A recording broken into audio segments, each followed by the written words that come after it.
Is it a gun that sucks balls? I'm the farting demon in this relationship. I'd be an awesome rich person. You're both just an embarrassment. God, I'm awesome today. We're talking Tom Hanks and his vehicle. Yeah, I had my finger in my mouth waiting for you to finish. You gotta get 4 balls or something. Like dick piercing? No, you know damn well I'm fucking that demon. Still sexy. How could that be close and not be Yeah, right? I'll just kill some random dude. His wishes. Hey everyone, and welcome to another Plotty Time Minisode. This week, you just got me, your boy Poppascotch, and I'm going to do a topic. You probably would know what it is by now, but I mentioned to this briefly on our GTA 3 episode that we did way back in on March 4th that released.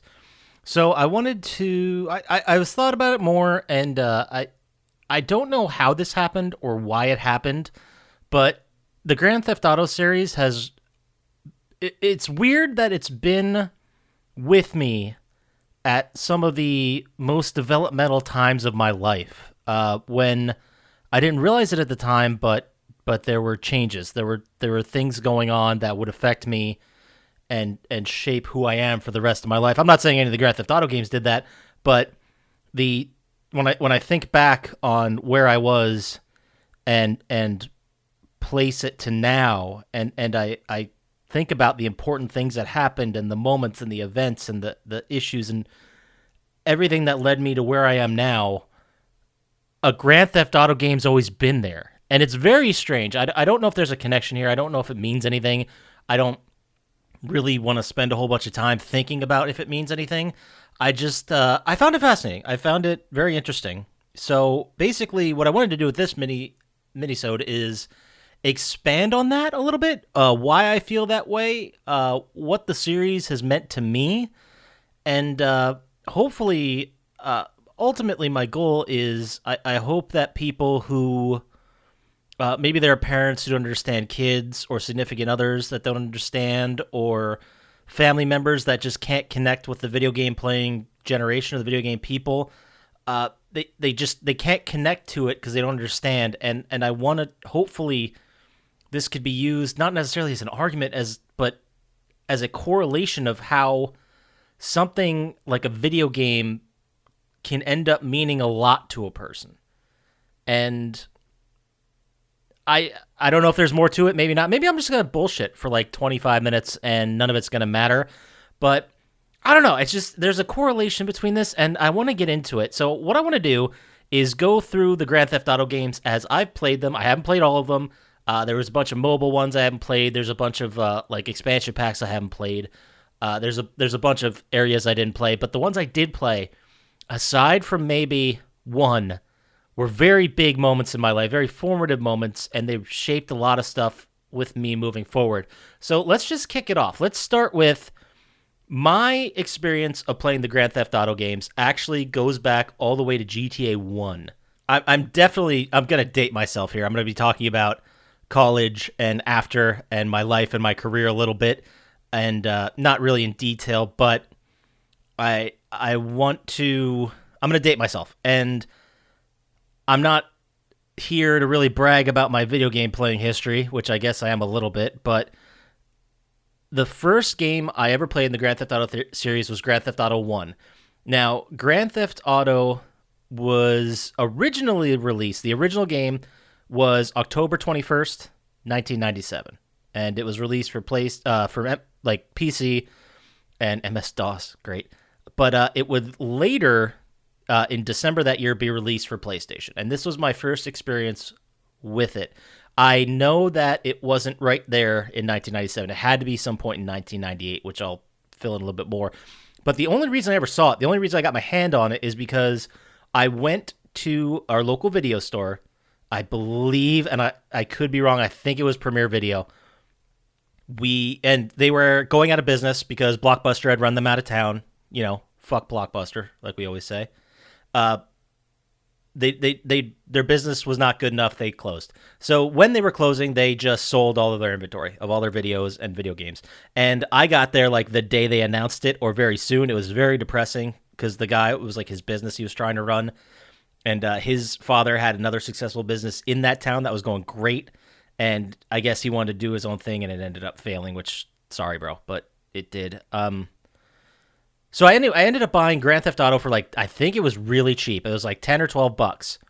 And it had to be sometime in 98. I want to say it was the summer. I could be wrong, but I ended up taking it home and playing it. And this was like the first adult game I ever played. Like, I had played Doom. I had played, other, like, Duke Nukem 3D. I've seen R-rated movies at this point. I understood conceptually what adult entertainment was. But what you got to realize, too, as being a kid of the 80s and 90s, it was hammered into our heads, the DARE program, and how drugs are bad. And if you see someone doing drugs, you run away, and then you find an adult, and it demonized drug use, which, for better or worse, is what happened. I'm not saying you should go out there and boot up heroin right now. That is not what I'm saying. I think there were aspects of this program that were very effective in showing the negative effects of cocaine addiction and of also heroin, all kinds of other meth, all kinds of crazy drugs. But then they throw in weed, which was very strange. It's fucking weed. Who cares? Anyway, so we got that beaten into our head. So when I first fired up Grand Theft Auto, like the first mission I played was, you have to take this bike. It's filled with drugs. Take it to the other dealer. I'm like, whoa. In my rural white community I grew up with, basically inner city gangsters were the devil, and they were everywhere. They were running around all the cities, just slinging drugs everywhere. So it was very strange to all of a sudden be that person in a simulated video game. I was like, this must be bad, right? Like, I'm going to get in trouble playing this game. The ghost of Ronald Reagan might have still been alive at that point. Who cares? Fuck that asshole. The ghost of Ronald Reagan would have came down and ripped my face off, and Nancy would be laughing. Eventually I got educated and, learned that was a bunch of bullshit and a bunch of scare tactics to get white people to vote Republican, but that's not here nor there. The point is, it was the first time I was like, hey, maybe there's more to this.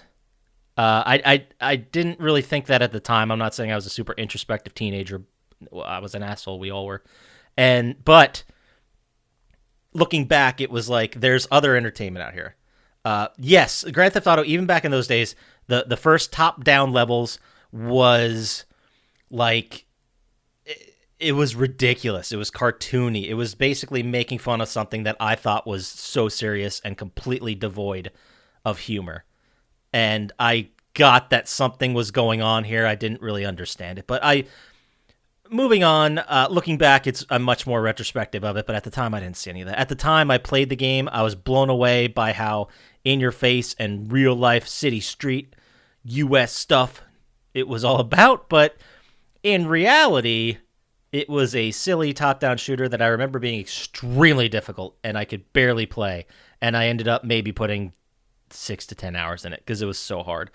So that was my experience with Grand Theft Auto 1. The next experience I would have with Grand Theft Auto is when they released for PlayStation a pack that had Grand Theft Auto, the original one, and then it had London 1969. So I played the London one a little bit. I got into it a little bit more. I still would say that I don't remember putting a whole lot of hours into it, because the expansion was basically a whole other game that was released for the PlayStation in 1999. I remember getting it. I don't know if I got it right when it came out, but it was very soon. And I did play it. It was more of like a 60s expansion, because at the time, Austin Powers was real big. Remember that? I don't know if those hold up. I'm going to be sad if they don't. But the whole 60s London aesthetic was big, so they went with it. And it was fun. I remember it being fun, but again, it was top-down. It was a little bit better graphics, pretty wild, all kinds of picking up missions, drug shit, violence, all kinds of the good stuff. So that was really my only experience with the Grand Theft Auto. So I was there from the beginning, but I wasn't a fanboy. I wasn't wild about it. I just remember playing those two games and being very even when 1969 was coming out, I remember reading about it in like Game Informer or something and being like, that sounds cool. I'm going to get that. And I did. I played it. It was fun. Anyway, what this all leads to is really my story about Grand Theft Auto 3. So Grand Theft Auto 3 would have been released in the fall of 2001. It was actually released October 22nd, 2001. And I know I talked about it a little bit in the podcast before this, but it was right after 9/11, and no one in the U.S., at least, from what I can remember, was really super thrilled to get into, like, all kinds of violence. If you look at the movies released, it was musicals, it was comedies. No one wanted to think about how awful the world actually was. And it flew under the radar because I remember I had market awareness of Grand Theft Auto, and then I don't remember if I ever read about it or knew anything about it. I just remember one day going online and seeing like Grand Theft Auto 3 is out right now. I'm like, wait, it's out? What? How did I miss this? So I do remember it might have been that evening. It might have been a couple days from then, whatever. I got in a car and I drove to my local Kmart. Shout out Kmart. They didn't have it, so I had to get in my car and drive to the nearest city, which was like another 25 minutes away. And I got to the mall or Best Buy or something like that. I ended up buying Grand Theft Auto 3 because at the time I had a PS2, and I bought it based on, like, I went back and read some reviews, and they're all giving it great reviews, and I'm like, oh, this series is going to be wild. So I got it, and I played it a bit. I enjoyed it. I loved it. And then at that time, I had been working at a deli, just a, shitty high school job, working for barely more than minimum wage, which I think at the time was like, I want to say $5.15 maybe. And it was not a great time for your average citizen. But I remember getting it and I remember playing it. But what I most remember is working at that deli, and right around Christmas, I don't know if it was just before or after. I think it might have been a little after, but I had cut my finger on the meat slicer. Like, I shaved off a corner of a finger. It was a pretty big cut. I had to get the piece put back on and sutured up. It was really gross. I wish I would have taken pictures of it. It was gnarly as fuck. But I couldn't do much. They wouldn't let me work. I had to wait like 3 weeks to go back because it wasn't sanitary and I could get infected. But in that time, all I did was play Grand Theft Auto 3. So that was a wake-up call in the fact that I was in a job where, despite it being a low-stakes deli position, like, people were depending on me to be there, and I wasn't there. So other people had to, like, cover shifts and do that, and it kind of made me realize that if I fucked around, if I took off, if I didn't do my part, then it's going to fall on other people, which was a very important realization for me. And that these were people I knew and worked with, and while I wouldn't say any of us were like great friends, I didn't want to fuck them over because I knew they had lives and things to do. So I don't know what's really to glean from that. Just basically, it was a big, it was a moment of understanding a little bit more what it meant to actually be an adult and have responsibilities. And I'll always equate that finger with playing Grand Theft Auto. I showed my friends the game. We'd all spend, I mean, we were not rich kids by any means. We weren't exactly bottom of the barrel poor, but we didn't really have money to go out every night, like especially when we were under 18. So we would just hang out at someone's house and just throw the controller around playing Grand Theft Auto 3 and see how many stars we could get. It was great. And that was a very interesting time in my life. And then I don't know if they say very soon after that, but it was only a year later when the sequel to Grand Theft Auto 3 came out, Grand Theft Auto Vice City. It launched October 22nd, 2002. I remember being in college, and there was attached to the dorms at the beautiful University of Pittsburgh, there was a small indie video game store, like definitely mom and pop, been there for 30 years, just cases shoved. It looked like someone's hoarding living room. It didn't look like an actual store. And I remember going in, and it was the day it came out. It was October 29th. I said, dude, do you have Vice City? Tell me you have Vice City.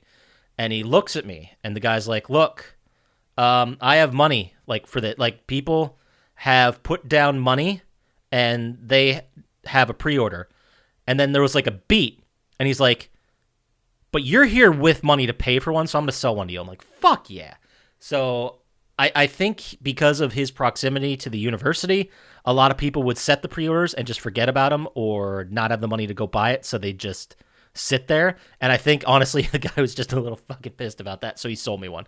And I ended up playing the shit out of that freshman year of college. I I'm not. My grades suffered a little bit. I was fine, but there was a lot of that.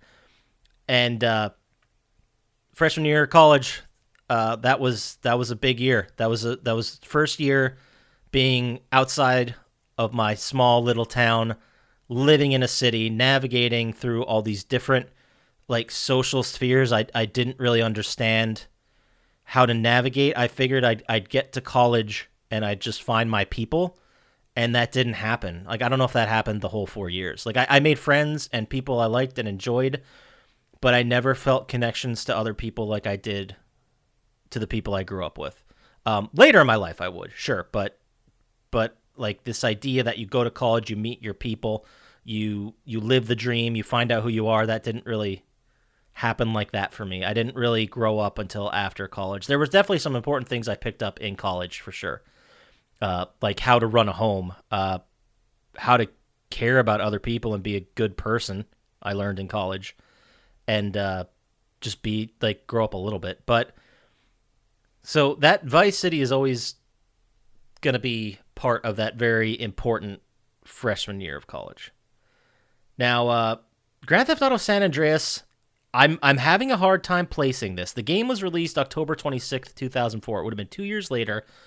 And I honestly don't remember if I played it right when it came out or if I played it later. I did play it. I did play it when it was on the PS2, but I think I played it closer to 2005, 2006, because I don't have any specific memories of it. I remember getting the jetpack and flying around. I remember having fun.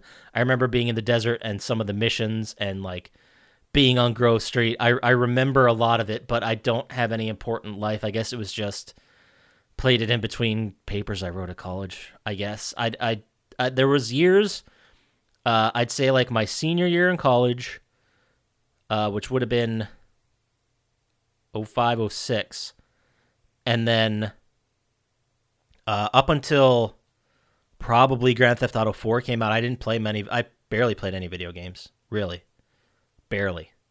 I didn't, I'll get into that in a sec, but I didn't really play anything, so this must have been in there somewhere, and I think I played it just to be like, well, the other ones are great, so I guess I'll play it, and I ended up loving it. But I don't have like a formative moment like I did for the next one, the next big release, Grand Theft Auto 4.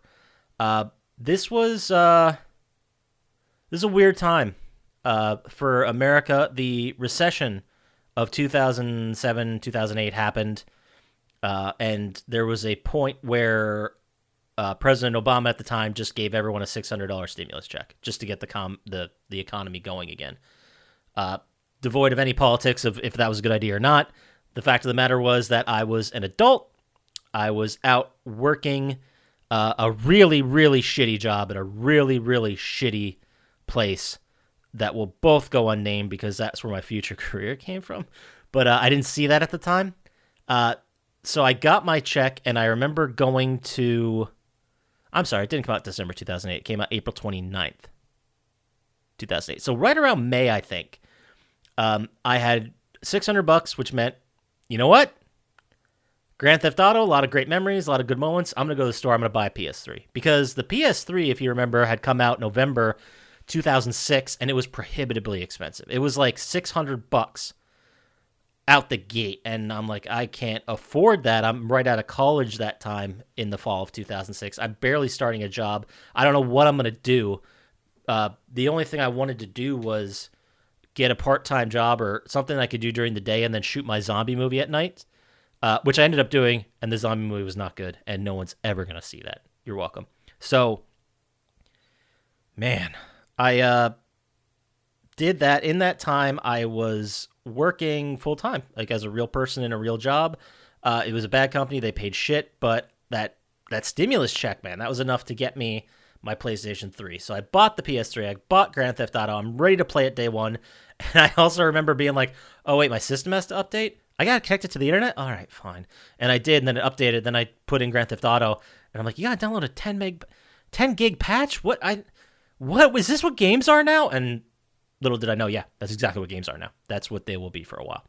So it was just a very interesting perspective to be like a time in my life when my career was starting. I didn't realize it at the time that it was the beginning of my career, but I was an adult working. There was no one there anymore to say, oh, when you're done here, you go on to this. Like you're in 8th grade. You're like, hey, when you're done here in middle school, you're going to go to high school. Cool. Oh, you're in 11th grade. When you're done here, you're one of the smart kids. You're going to go to college. I was like, oh, all right. A lot of people are going to college. Guess I'm going to college. And then after college, no one was there like, hey, get a job. It's just you understood you need to get a job now. You're an adult now. You finished college. You are 100% adult, which was one of the most hilarious lies I've ever heard in my life. But the fact of the matter is, I graduated in 06, so this would have been 2 years later in 08 when I found something that maybe was something I liked, and I was an adult, and I was working, and I was making money. I was doing what you're supposed to do. And I didn't know if that was enough for me. I was, punching the clock. I was doing a job. I wasn't great at it. I wasn't terrible at it. But it was when I started to see other people in that role. It was an entry-level position. And I remember seeing other people and them doing it and just being like, I mean, these were older people. And I was like, I can't sit at this desk for 30 years. Like, I cannot. I don't want this. And it right around there, probably a little bit later in 2010 is when I started taking my career seriously and moving on, which, by the way, leads us a little bit into Grand Theft Auto 5. There were very formative years for me in between 2008 and when Grand Theft Auto 5 had originally come out. Since still out, it's still the most recent Grand Theft Auto game, and it's 8 years old now. That's insane. So Grand Theft Auto 5 came out September 17th, 2013. This is kind of where the analogy of the parable kind of falls apart, but for me personally, I had felt like I made it. Like, I felt like I made it in life. I was still at the same company, but I had progressed and rise through the ranks, and now I was in a respectable adult position, making what at the time was good money. Looking back and seeing what my industry and my position was getting paid nationally, it was embarrassing how much money I was making. I'm talking half the national average for my position, which, yeah, you're a little bit more rural. You're a little bit in the middle of nowhere. It's going to be less than if I was working and doing the exact same job in New York City, obviously, or DC or one of these higher market places, but it was still half of the average, right? So, that was not a great position. I'm so glad I got out of that fucking bullshit play. Anyway, so September 27th, 2013 is when I felt like I'd made it, because at the time, I forgot this came out for PlayStation 3. So I bought it for PlayStation 3. I played the shit out of it. I enjoyed it. And this is kind of cheating because it bleeds into 2014 a little and late and so on. But I bought PlayStation 4, the headset, the extra controller, the bells and whistles, day one. And I'll always equate this with PlayStation 4 because it was one of the first games I got for PlayStation 4, and by then I'd played through it again. And it was just, when that came out and I was doing well and I was in a good spot, I felt like I found not necessarily what I'm supposed to do on a deeper level. I just found a job that I enjoyed doing. It was no longer the situation of like a shitty high school job where you're like, I can't go to work tomorrow. I can't do it. I would wake up and be like, all right, time to go to work. Do I wish I was at home? Sure. Do I wish I was just sitting in bed? Sure. Do I want to play video games all day? Absolutely. But you know what?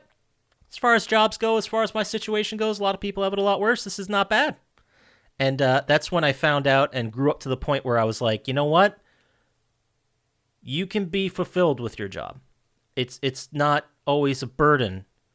It can be something that you pull things out of, or moments or situations or projects or accomplishments. And to someone, like if I would have said that to my younger self, I would have been like, that's so lame. You're not who you are. You're not your job. You're not how much money in your bank, which would have been the whole Fight Club thing. Man, did we not get that movie when it came out. Oh. Anyway, and it was a big moment. And it got to the point where, you think to yourself, I not that I made it and I'm where I want to be forever, but future's bright, man. Like I could see myself doing this, and I could see myself doing this the rest of my life, and it's fine. Like maybe there'd be a different role, different company, different responsibilities, different technologies, But that was okay. It was the first time. I never suffered from any anxiety or depression or anything like that. I mean, yeah, I got down here and there, but I don't want to take anything away from someone who suffers from those issues. But there were times in there where there was a little bit of worrying. There was a little bit of anxiety. I remember like 2008 or 2009, I had, I think, like $800 in credit card debt. And I'm like, I have no idea. I have no idea how I'm going to pay this. Like, I don't know. Unless, like, someone dies and gives me $1,000. I don't know how I'm going to swing this. And those days were over. So, I mean, what does this all mean? It's just, I don't know. I don't know what it means.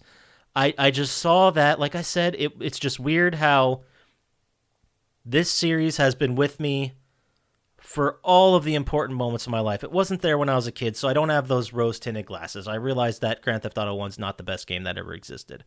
But it's been there. Like, it's always been there. And yeah, the game is violence, it's drug stuff, it's gang stuff, it's hyper-realistic, it's making fun of everyone, it's a nuts experience, but I found something calming in it that worked for me at the time, and it coincided with a lot of big events in my life. I don't know if that means anything.